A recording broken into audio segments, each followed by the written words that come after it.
Petroleum मसनूआत की कीमतों में कमी का ऐलान। पेट्रोल 2 रुपये 4 पैसे फी लीटर सस्ता। हाई स्पीड डीजल की कीमत में 6 रुपये 47 पैसे फी लीटर कमी कर दी गई। पेट्रोल की नई कीमत 281 रुपये 34 पैसे और डीजल की 296 रुपये 71 पैसे हो गई। लाइट डीजल 9 रुपये 1 पैसे, मिट्टी का तेल 6 रुपये 5 पैसे फी लीटर सस्ता। नई कीमतों का इतलाक रात 12 बजे। पाकिस्तानी मईशत के लिए अच्छी खबर। IMF के साथ स्टाफ सतह का मुआहिदा तय पा गया। IMF के एग्जीक्यूटिव बोर्ड की मंजूरी से पाकिस्तान को 70 करोड़ डॉलर्स मिलेंगे। आलमी मालियाती इदारे के एलामिया के मुताबिक पाकिस्तान ने तमाम मुआशी अहदाफ हासिल कर लिए। चंद महीने में महंगाई में कमी का इम्कान है।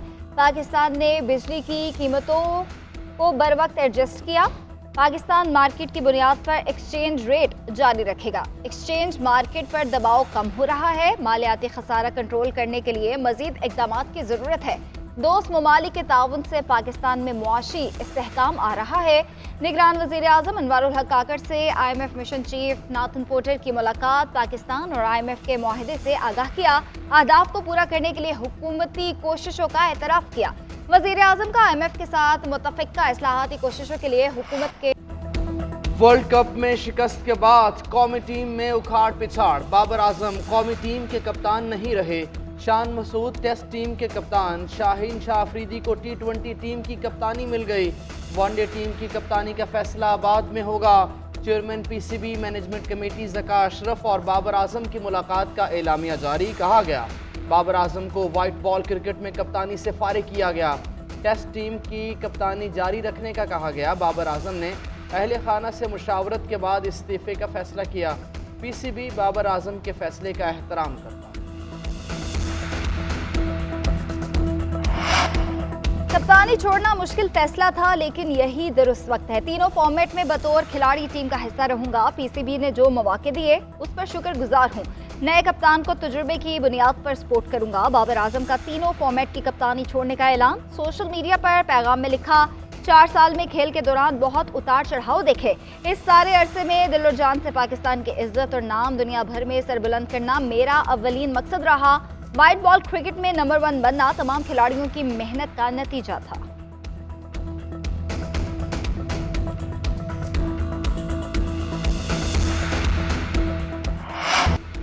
बाबर आजम की कप्तानी में टीम ने क्या खोया क्या पाया। बाबर आजम ने 71 T20 मैचेस में टीम की क़यादत की। 42 मैच जीते, 23 में शिकस्त का सामना रहा। 48 वनडे मैचेस में बतौर कप्तान 28 मैचेस में टीम को फतह दिलाई, 18 में हारे।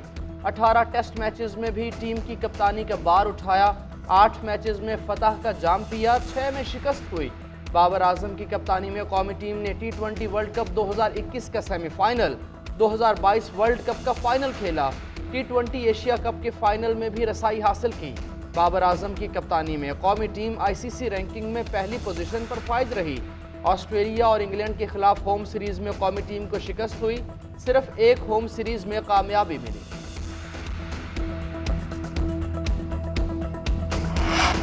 वर्ल्ड कप में कौमी टीम की नाकिस कारकर्दगी पर कोचिंग स्टाफ की भी छुट्टी। Team director Mickey Arthur, head coach grant Bradburn और दीगर कोचेस को ओहदे से हटा दिया गया। मोहम्मद हफीज टीम डायरेक्टर और वहाब रियाज चीफ सेलेक्टर मुकर्रर कर दिए गए।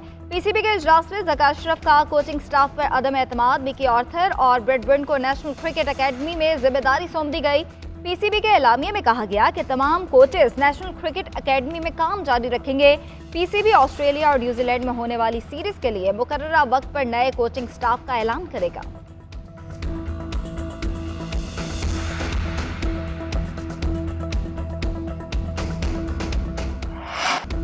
भारत चौथी बार वर्ल्ड कप के फाइनल में पहुंच गया। सेमीफाइनल में न्यूजीलैंड को 70 रन से शिकस्त। 398 रन के हदफ के ताक़ुब में न्यूजीलैंड की टीम 327 रन पर ढेर।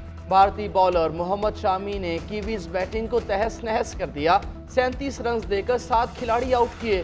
डैरल मिचेल के 134 रन रायगा। भारत ने 4 विकेटों पर 397 रन बनाए। विराट कोहली 117, श्रेयस अय्यर ने 105 रन बनाए। कप्तान रोहित शर्मा ने 47, शुभमन गिल ने 80 रन बनाए। न्यूजीलैंड के टीम साउदी के 3 शिकार। मोहम्मद शामी को मैन ऑफ द मैच करार दिया गया। ऑस्ट्रेलिया और साउथ अफ्रीका दूसरे सेमीफाइनल में आज आमने सामने। नारे लगाने वाले बताएं कहाँ है तब्दीली, बातें करने वाले बहुत आए, अमली काम कुछ नहीं किया गया। तब्दीली लाने वाले हसद और गालियां ले आए, नए पाकिस्तान में धरने दिए गए। बुग़्ज़, हसद, गंदी ज़ुबान और नफ़रत ने मुआशरे को गंदा किया। हमें अपने लिए इक़्तिदार नहीं बल्कि खुशहाल पाकिस्तान चाहिए। नवाज शरीफ का कोयटा में वर्कर्स कन्वेंशन से खिताब, बोले बेगुनाहों को कत्ल किया गया और वज़ीर आज़म कोयटा नहीं आया। अपने प्यारों की लाशों से लिपट कर रोने वालों के लिए कहा गया ब्लैकमेल कर रहे हैं। 5 साल मेरा नहीं मुल्क का नुकसान हुआ। हमने बिजली की लोड शेडिंग ख़त्म की, इन्होंने शुरू कर दी। हमें हटाया ना जाता तो पाकिस्तान आज तरक्की याफ्ता ममालिक में होता। नवाज शरीफ की ज़ेर सदारत मुस्लिम लीग बलोचिस्तान का इजलास, आम इंतखाबात, पार्टी के तंजीमी मामलात का जायज़ा, इलेक्शन की तैयारियों और पार्टी को मज़ीद फ़ाल बनाने पर गौर। मरियम नवाज़ ने बलोचिस्तान के नौजवानों को नून लीग में शमूलियत की दावत दी। कहा हमारी तवज्जो जिस तरह पंजाब और केपी पर रही वैसी ही तवज्जो अब बलोचिस्तान पर होगी। फैजाबाद धरना केस में अदालती फैसले पर अमल और जिम्मेदारों के तयन के लिए कमीशन तश्कील, एडिशनल सेक्रेटरी दाखिला, 2 साबिक IG ताहिर आलम खान और अख्तर शाह शामिल। इंक्वायरी कमीशन के तफसीली TORs मंजूर। कमीशन धरने में फतवे देने वालों के खिलाफ कार्रवाई तजवीज़ करेगा। कमीशन 2 महीने में रिपोर्ट देगा। पैमरा के कोड ऑफ कंडक्ट की खिलाफ वर्जी का तयन भी करेगा। नफरत अंगेज और पुरतशद्दुद मवाद का जायजा लिया जाएगा। सरकारी ऑफिसर्स की जिम्मेदारियों का तयन किया जाएगा। सरकारी अहलकारों के खिलाफ महकमाना कार्रवाई मतलूब हुई तो तजवीज़ भी देगा। विफाकी हुकूमत समेत सूबाई हुकूमतें कमीशन की मुआवनत की पाबंद होंगी। कमीशन को 2 महीने से ज़ायद वक्त चाहिए तो हुकूमत से तौसी की इजाज़त लेगा।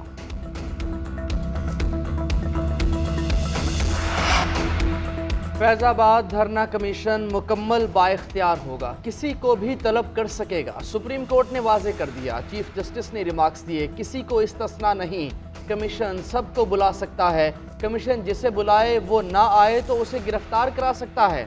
जस्टिस अतमिन अल्लाह ने रिमार्क्स दिए, कमीशन को इख्तियार है, वो साबिक वज़ीर आज़म, DG ISI समेत किसी को भी बुला सकता है। धरना केस की समाअत के दौरान चीफ जस्टिस ने रिमार्क्स दिए, सच सबको पता है, कौन सब कुछ कर रहा था, बोलता कोई नहीं, कोई हिम्मत नहीं करता। ये नहीं होगा कि ऊपर से हुक्म आया तो नज़रसानी दायर कर दी, जब दिल चाहा वापस ले ली। चीफ जस्टिस ने शेख रशीद से इस्तफसार किया, आपने नज़रसानी की दरख्वास्त दायर ही क्यों की थी? 4 साल लटकाए रखा, दरख्वास्तें इतना अरसा मुकर्रर क्यों ना हुई? क्या सुप्रीम कोर्ट को उस वक्त कोई अदालत से बाहर की कुव्वतें कंट्रोल कर रही थीं? शेख रशीद ने कहा कि मुझे किसी ने नहीं कहा था। चीफ जस्टिस ने रिमार्क्स दिए, आप अपने मुल्क से मुखलिस नहीं, मजीद खिदमत करने का मौका मिलेगा तो क्या ऐसी करेंगे? शेख रशीद की नजरसानी दरखास्तें वापस लेने धरना केस में इदारा ही अपने शख्स के खिलाफ तहकीकात करे। रिटायर्ड ब्यूरोक्रेट कैसे किसी इदारे के फर्द को तलब कर सकेगा? फैसला कानूनी है लेकिन इसके काबिल अमल होने की भी मद्देनजर रखना चाहिए। मुझे तसादुम होता नजर आ रहा है, अदलिया की क्रेडिबिलिटी पर हर्फ आएगा। फैसल वादा की न्यूज़ एज विद फरीहा दुरीस में गुफ्तगू, बोले नवाज शरीफ इलेक्शन के लिए अहल हो जाएंगे। PTI अभी इंतखाबात में नजर नहीं आ रही। पीपल्स पार्टी को सिंध दे दिया जाएगा। अगली हुकूमत बहुत ज्यादा चली तो मुश्किल से 2 साल चलेगी। मुझे अगली हुकूमत 10-12 महीने में ही जाती हुई नजर आ रही है। चेयरमैन PTI डील का इंतजार कर रहे हैं, अभी तक कोई ऑफर नहीं हुई। अली मोहम्मद खान जैसे अच्छे लोगों को मौका मिलना चाहिए। असद उमर 5-6 जगह खेल रहे थे और पकड़े गए।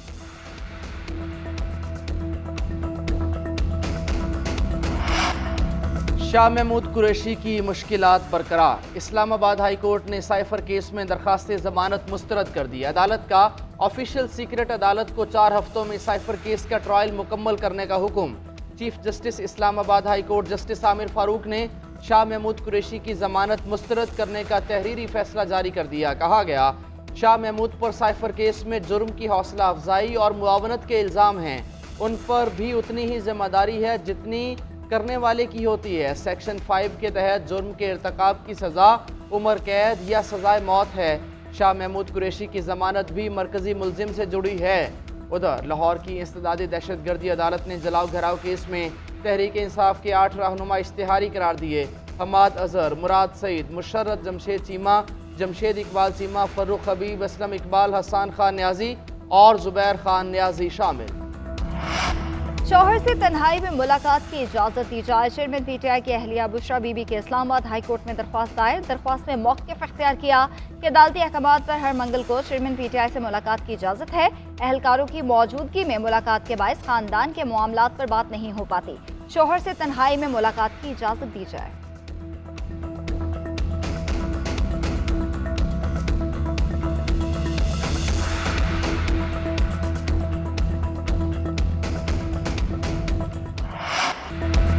रोने धोने और इल्ज़ाम तराशी से कुछ नहीं होगा, हमें अपने गिरेबान में झांकना चाहिए।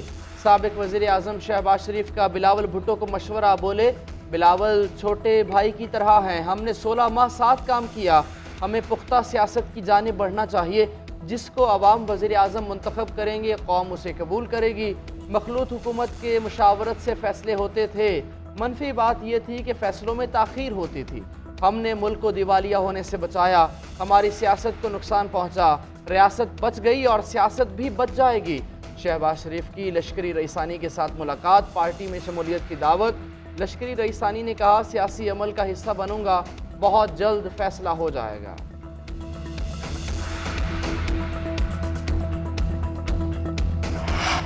पंजाब में हेल्थ इमरजेंसी नाफिज, हफ्ते को तालीमी इदारे और दफातर बंद करने का फैसला। मार्केट्स दोपहर 3 बजे के बाद खुलेंगी। फिटनेस सर्टिफिकेट और रूट परमिट के बगैर गाड़ियों का मोटरवे और हाईवेज पर दाखिला बंद। गैर रजिस्टर्ड रिक्शों को फ्री रजिस्ट्रेशन के लिए 1 महीने की मोहलत देने का फैसला। इजलास के बाद निगरान वजीर आला मोहसिन नकवी की मीडिया को ब्रीफिंग। कहा, मुद्दत गुजरने के बाद गैर रजिस्टर्ड शुदा रिक्शे सड़कों पर नहीं आ सकेंगे। मौसमियात के हवाले से कमीशन बनाएंगे। मार्केट में इलेक्ट्रिक बाइक्स मुतारिफ करवाई जाएंगी। लाहौर समेत माहौलियाती आलूदगी का शिकार दीगर इलाकों में भी मसनूई बारिश का एहतमाम किया जाएगा।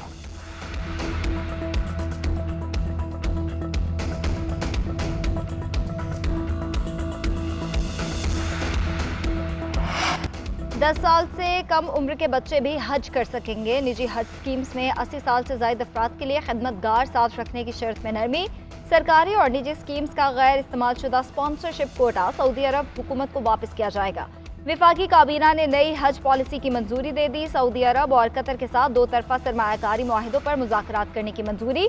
कांगो, मलावी, ज़ैम्बिया, जिम्बाब्वे और जमहूरिया किर्गिज़ को बिजनेस वीज़ा लिस्ट में शामिल करने की मंजूरी दी गई। 18 अफराद का नाम ECL से निकालने और 9 अफराद का नाम शामिल करने की मंजूरी।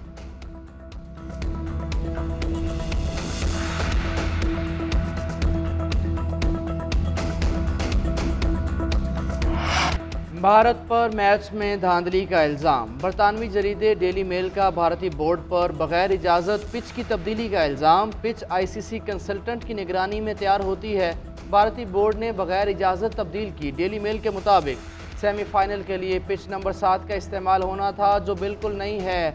भारतीय बोर्ड ने पिच नंबर 6 की मंजूरी दी, जिस पर 2 मैचेस पहले ही हो चुके। भारत स्पिनर्स को फ़ायदे के लिए पुरानी पिच पर खेलना चाहता था। पिच की तब्दीली पर ICC का वजाहती बयान। कहा, आलमी कप का इवेंट तवील है, पिच की तब्दीली मामूल की बात है।